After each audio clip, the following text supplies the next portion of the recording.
بسم اللہ الرحمن الرحیم۔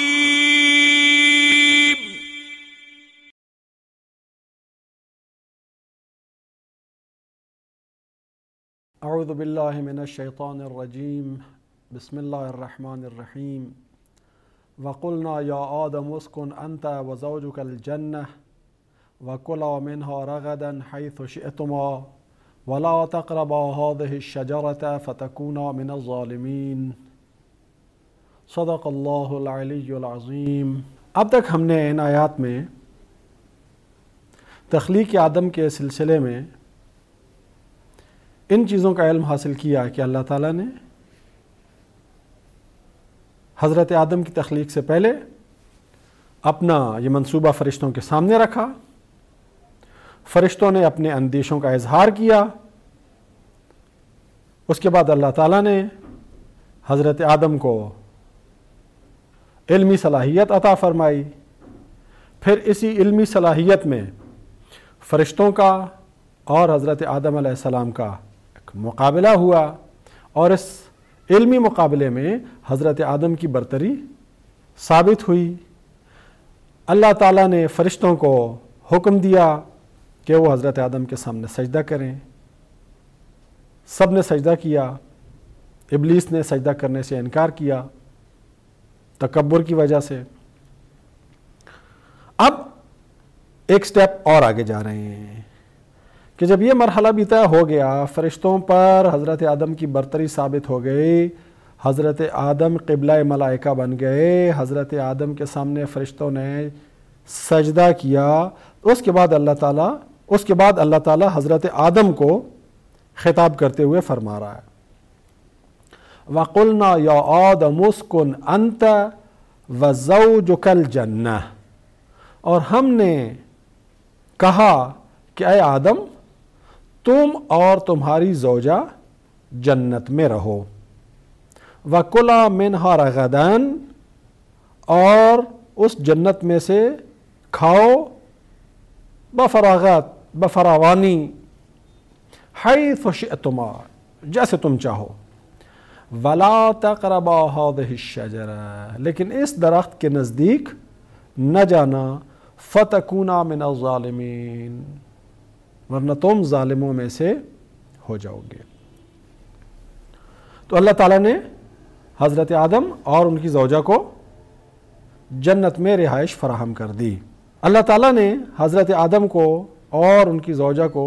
جس جنت میں رہائش فراہم کی، وہ جنت کون سی جنت تھی؟ آخرت کی جنت، جس کا اللہ تعالیٰ نے جگہ جگہ پر قرآن شریف میں اہل ایمان سے وعدہ کیا ہے؟ نہیں، وہ جنت نہیں ہو سکتی، اس لیے کہ اس جنت کی صفت یہ ہے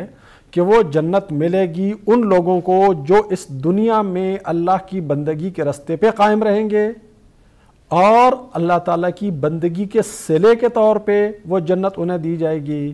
اور ایک دفعہ جب وہ اس جنت میں چلے جائیں گے تو پھر اس جنت سے کبھی نکلیں گے نہیں۔ تو ظاہر سی بات ہے حضرت آدم اور ان کی زوجہ اپنی پچھلی کسی زندگی میں اللہ تعالیٰ کی عبادت کے نتیجے میں اس جنت کے اندر داخل نہیں ہو رہے تھے، تو یہ وہ جنت نہیں ہے، برزخی جنت بھی نہیں ہے۔ تو احادیث میں ملتا ہے کہ اسی دنیا میں کسی اور سیارے پر یہ ایک جنت تھی جہاں اللہ تعالیٰ نے حضرت آدم اور ان کی زوجہ کو رہائش فراہم کی۔ اب آدم اور ان کی زوجہ جنت میں مقیم ہو گئے، جنت میں رہائش اختیار کر لی، اللہ تعالیٰ نے ہر چیز کی آزادی دی، تمام درختوں کے پھل وغیرہ کھانے کی کھلی اجازت دی، سوائے ایک درخت کے، لا تقربا هذه الشجرہ، اس درخت کے نزدیک نہیں جانا۔ یاد رکھیے قرآن شریف میں جہاں بھی لا تقربا کا لفظ آیا ہے وہ ممانعت کی شدت بیان کرنے کے لیے آیا ہے۔ بعض اوقات کسی چیز کو صیغہ نہی کے ذریعے سے ممنوع قرار دیا جاتا ہے، مثال کے طور پر کہا جائے گا کہ لا تأکلوا مال الیتیم، یتیم کا مال نہ کھاؤ،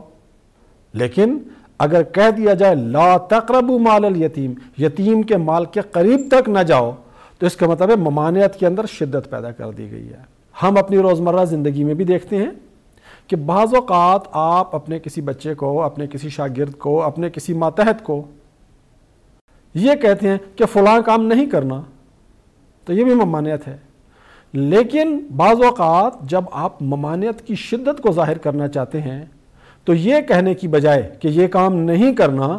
آپ کہہ دیتے ہیں اس کام کے نزدیک بھی نہیں جانا۔ تو نزدیک بھی نہیں جانا